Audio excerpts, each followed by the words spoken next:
Okay, so have you ever noticed how sometimes someone just nails a prediction? Not like predicting what you're having for dinner, but like seeing the trajectory of entire nations. Oh, absolutely. Like those moments when someone's reading the tea leaves of geopolitics and predicts the rise of a superpower or a major global shift. Exactly. And that's what we're diving into today with Henry Kissinger and Wang Huning. It's fascinating how these two figures, one American, one Chinese, really immerse themselves in understanding the other and offer these insightful, even if not perfect, glimpses into the future. Yeah. And we're talking heavy hitters here. You've got Kissinger, a former Secretary of State who practically wrote the book on diplomacy. Right. And then you have Wang Huning, a top political theorist in China, someone who's shaping how that country sees itself on the world stage. And the really interesting part is they focused on each other's nations. But you're right, it's not about crowning a prediction champion. This deep dive is about understanding their vantage points, how they saw the strengths and potential pitfalls, the possible paths forward for both China and the U.S. What were these strategic masterminds seeing that maybe many others missed? Their insights are even more relevant now, I think, with these two global powerhouses navigating an increasingly intricate world, a world where their paths are very much intertwined. For sure. So you sent over this passage where Kissinger suggests that China's rise won't mean becoming a Western clone. Right. He saw them integrating with the global economy, but on their own terms, following a unique path, he called it. What makes this path so unique, especially back then? Well, you have to remember, this was a bold prediction, especially emerging from the Cold War era. Back then, the dominant thought was that success in the global arena meant embracing Western-style democracy and free markets. Kissinger throws a curveball and says, what if China charts its own course? Imagine the raised eyebrows in Washington and beyond. I bet. He wasn't just theorizing from some ivory tower either, right? He'd actually been a key player in opening U.S.-China relations back in the 70s. Exactly. He'd seen firsthand that China wasn't going to just fall in line with Western expectations. So this unique path, Mhm.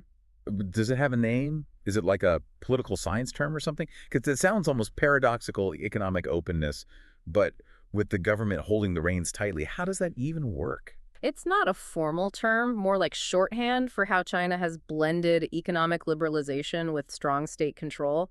You could even call it a balancing act, a blend of pragmatism and ideology, really. Pragmatism and ideology. Interesting combo. Right, and this is where Kissinger's understanding of history comes in.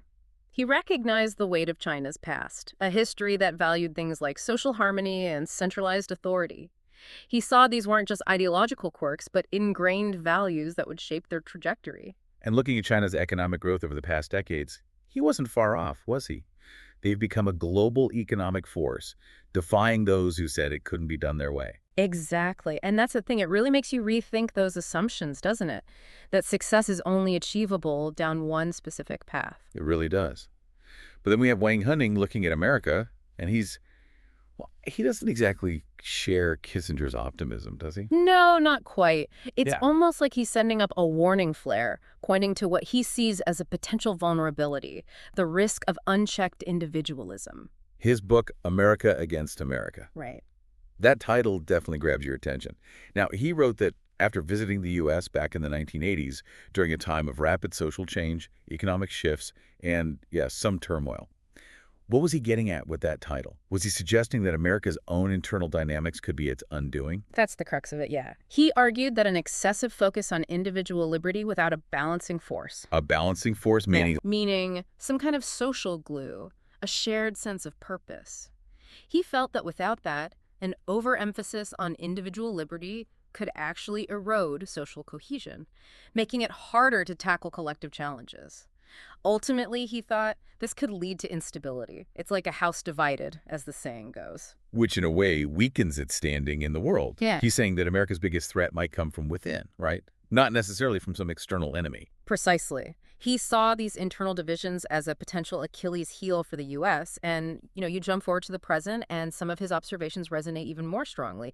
Think about the political polarization we're witnessing right now, the growing wealth gap issues that have become even more pronounced, wouldn't you say? It makes you wonder, how do you balance individual freedom with the need for a functioning society, for effective governance?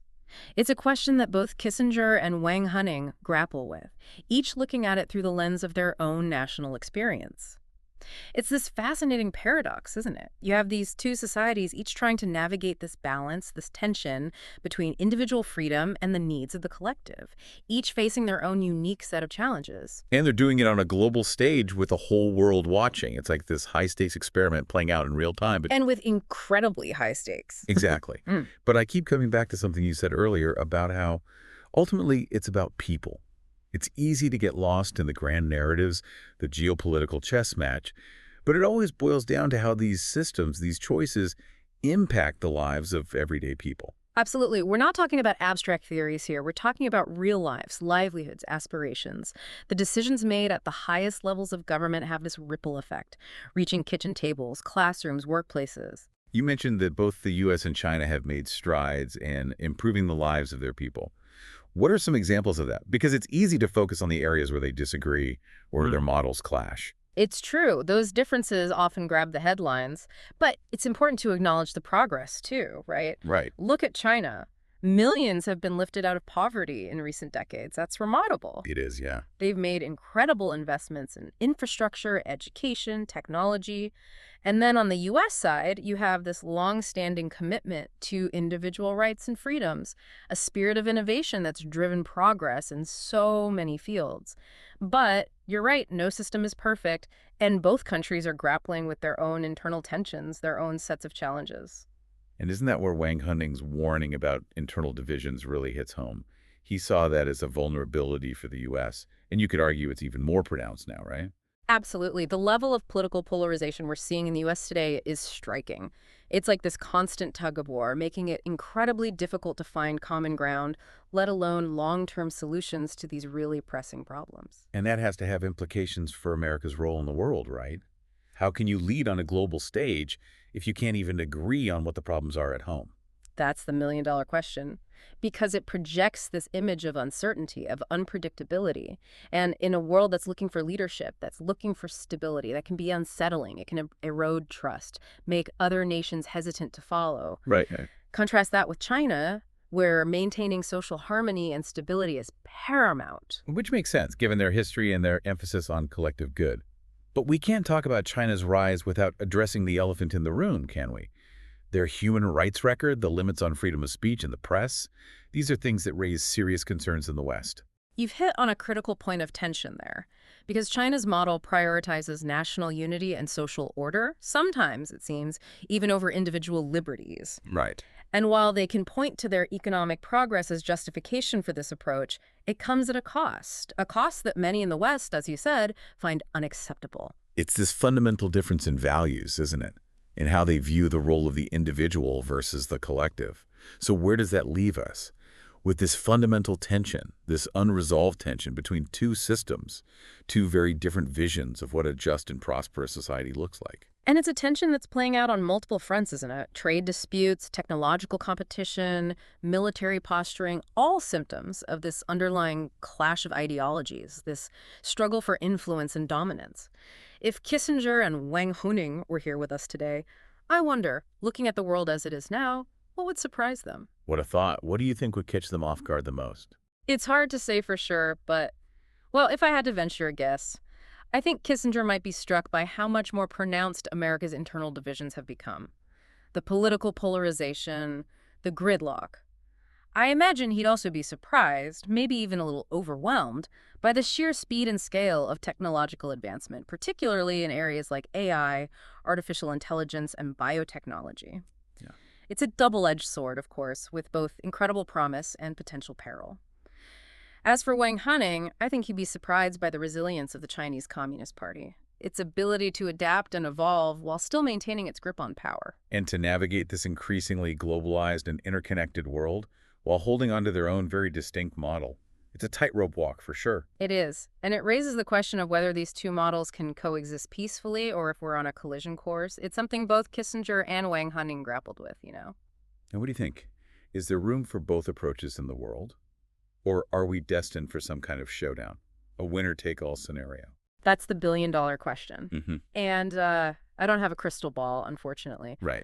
But I do think understanding these different perspectives, these different ways of seeing the world, is absolutely crucial for navigating the complexities of the 21st century. What we're really talking about here is the future of global stability. No small potatoes, No right? pressure at all. But seriously, this isn't just some abstract academic debate.